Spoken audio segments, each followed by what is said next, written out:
The right-hand side are so confident because they've got Szoboszlai, they've got Trent, they've got Salah.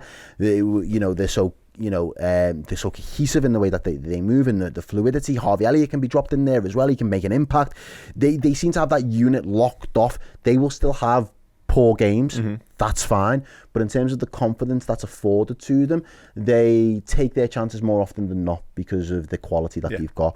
The left-hand side, and again, you can pinpoint the loss of Robertson not being available, and that you can also then pinpoint the 8 still hasn't really become nailed down. There's nobody there that says, right, that's my shirt and no one's taking it off me.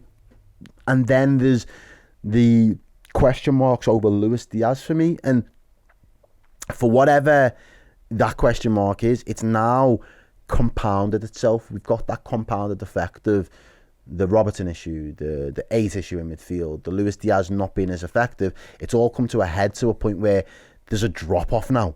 That left hand side doesn't have the world class quality it once had, whether that was your fullback, whether that was your left forward, whether that was an 8 that consistently was press resistant, had the ball, kept everything moving.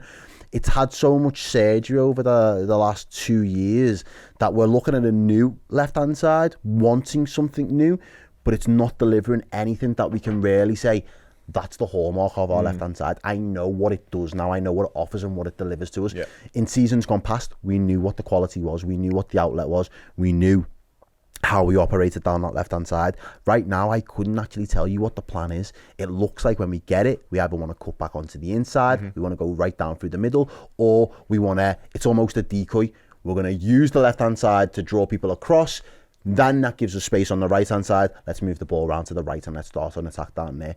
That's what it feels like to me at the minute. No, absolutely. I think we are focusing so much of our attack down the right because there's more of a trust down there. And Salah is a huge part of that, of course, is because we know how reliable he can be and just how lethal he can be as well. But at the minute, him and Szoboszlai are off it, quite frankly. And the fact we are focusing so much of our play down that way, down that side, it's breaking down too often. Because they're not on the same wavelength for the minute. For whatever reason, neither of them is just not clicking. Their own games aren't at anywhere near peak. Do you think Szoboszlai could play on the left of the 8? Possibly, yeah. He definitely could because he's done it before. I just think we need to just split up that dynamic a little bit. I don't think we need to change personnel, so to speak, but to give us something different. You're splitting up Salah and Szoboszlai. Yeah, almost. You're breaking up the quality. You're breaking up the quality, but you're enabling them to add their quality, or certainly in Szoboszlai's case, in a different area of the pitch, which then make him think, all right, well, I've got to look to me left more, as opposed to being reliant on everything coming down the right-hand side. There just feels to me that there's something to be said about how reliant we are down that right-hand side, and again, it allows other teams to set up for that, because we're not running any traps. No, well, there was moments today where we were in down the left, but for whatever reason we're just reluctant to go. Again, we're so gamble. It's not even it's the gambling on it. Like, we know what the right can do. We know essentially, we can let fireworks off and take shots, but down that left hand side, who wants to gamble on being the one to get to the byline and get the ball across the box and deliver something? And again, it might not always be quality, but stretch the defence where the defence don't want to be stretched. Keep him second guessing. And I think that Diaz for me today as well. I thought he had a decent game, but there were a couple of moments whereby he could go down the left once or twice and try and beat his man down that way, and he cuts inside both times. That second half one where in the end, is it Dalot just has to stick a leg out? He's 1-on-1 with Dalot, and if he takes him down into the box, who knows what happens? He makes a challenge. He gets a shot away with his left foot, whatever. Something happens, but he cuts inside. It's so telegraphed, and Dalot just wins it off him. Says, I knew you were going to do that. Yeah, literally, I knew that's where you was going. So I left the leg there on purpose, and that is frustrating. And I say, I don't know if it's a personnel thing or it's just become almost muscle memory, that we've become very methodical in the approach, but we need to get that air of the element of surprise again, and being unpredictable. And I think a lot has been said about how we've probably drilled Diaz now for the best part of 12 months, and maybe in drilling him we've taken something away from him, because I genuinely, one of my biggest, not critiques, but one of my biggest observations of Diaz when he first came was, I don't think we know how to speak to him, so we're just telling him to play on vibes. And it's working. It worked for a time because Liverpool players didn't know what he was going to do, but even, which was more beneficial, the defenders didn't know what the fuck to expect from him. So it worked for us. And we was like, right, well, we'll just wing it and just hope that we, can time things right. And he's on a bit of a wavelength with someone more intuitively. We've taken that intuitive element away from him and kind of give him a bit of a fixed role now and kind of told him how we want him to run or how we want him to operate, and he's doing his version of his best to execute that.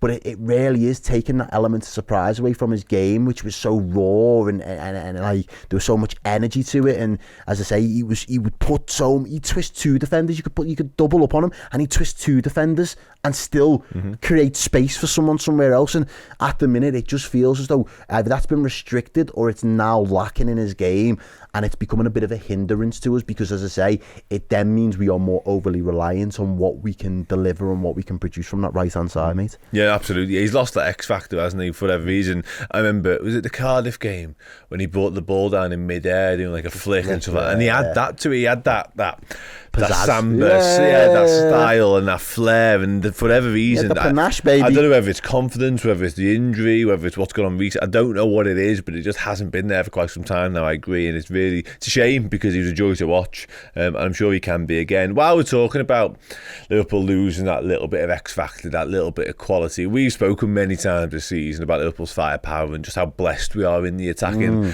department, and it still rings true. Of course it does, because we've got an array of talents, an abundance of different lads who've got different skill sets, and we always say if this one doesn't get you, that one will, etc, etc. 3 or 4 weeks now for me, and forgive my timeline, that's probably not spot on, but a few games worth now. It feels that way though. Oh yeah, a few games worth now of Liverpool's attacking lads not being on it. And this was definitely another version of that today, because I mentioned a moment ago, 34 shots, only 8 on target, and the ones on target were one from Van Dijk, one from Konate, and not really testing the keeper. But they all come into this because people are talking about Núñez, of course they are. People are talking about Diaz, of course they are.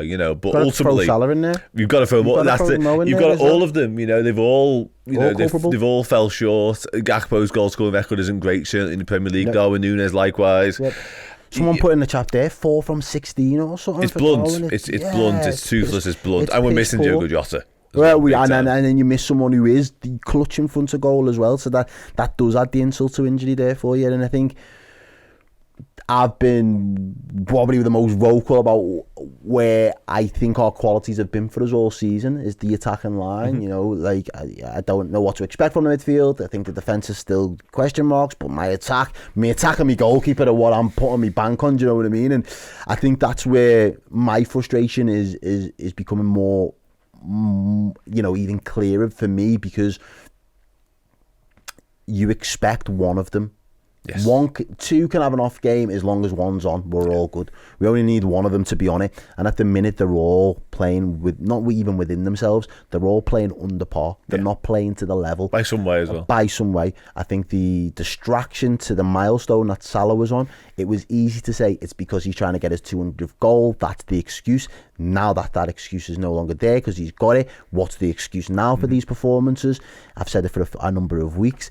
We appreciate that he's tweaked the way that he operates on that right-hand side. So it's not necessarily I want to stand the man up and rip them inside out and then drive into the box. It is more, I'll pass, I'll give and go, I'll do the cutbacks, I'll do the cut round the corners, and I'll run off me man. Certainly, I'm not trying to stand me man up. When it works and you're now turning yourself into a bit of a provider, that's absolutely fine. But we even said Salah and Núñez had a bit of a synergy. They seemed to be, not necessarily telepathic, but they had a good connection and, big good chemistry. That seems to not be as effective at the moment. Núñez doesn't seem for me to be getting the service required, because we know he is a 1 in 4 striker. You're going to give him 4 decent chances, and at the moment he's only really looking to convert 1 out of those. But at the minute we're not giving him the 4 chances either. No. So that's a problem. And then we've already spoken about where we see the problems on the left hand side. So when you put all that together, that's your front 3. Your front 3 are off it by some distance, and it's all well and good in the midfield when it go and score, to bail you out. It wasn't the Palace game. Who was it? The Fulham game. It was Fulham. McAllister scores worldies. McAllister scores. Endo scores worldies. So when your midfielders are then bailing you out because they now can offer goals to the game, great.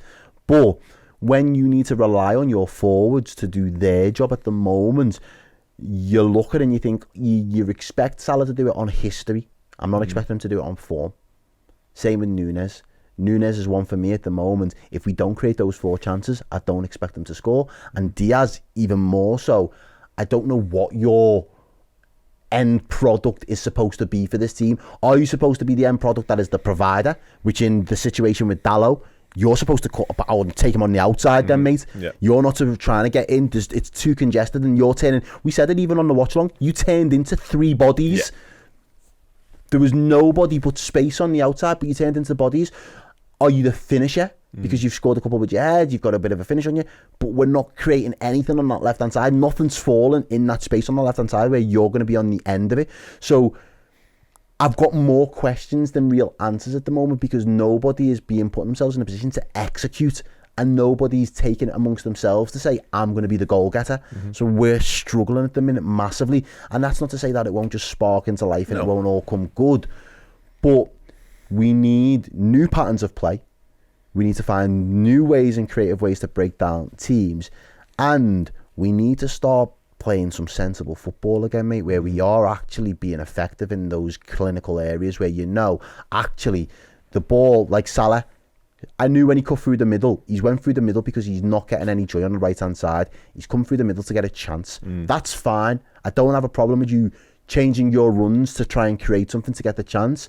But you've got to think of the team. In that moment, the ball was just to go to let Tsimikas do the overlap. Yeah. There is Darwin in the middle, Diaz is in the middle. Let the ball just get put into the 6-yard box and see what happens. Because as you said, Anana's not that keeper. He doesn't look commanding. He still looks nervous. If we put him under pressure, we might be able to see if there's any cracks there in that defence. They was throwing in last-ditch tackles from 2-3 minutes into the game. We didn't capitalise on that enough for me. Not even close. Not even close, quite frankly. And you touched on it there a moment ago when you always expect there's going to be sort of ebbs and flows with attackers over the course of a season. One of them's going to be in form whilst the other one isn't. There's going to be dips constantly, but at the minute they're all in a dip. Yeah, they can't all shine bright at the same time, but they're all stinking at the same time. Which is more painful. And that's the painful issue. Yeah, exactly, yeah. Well, hopefully they can snap out of it quickly. And a game in midweek against West Ham might be the perfect, well, I'll say perfect. Today would have been perfect. But that'll do. I'll take it at any point, quite frankly, at the minute. And Jota getting back will be massive as well.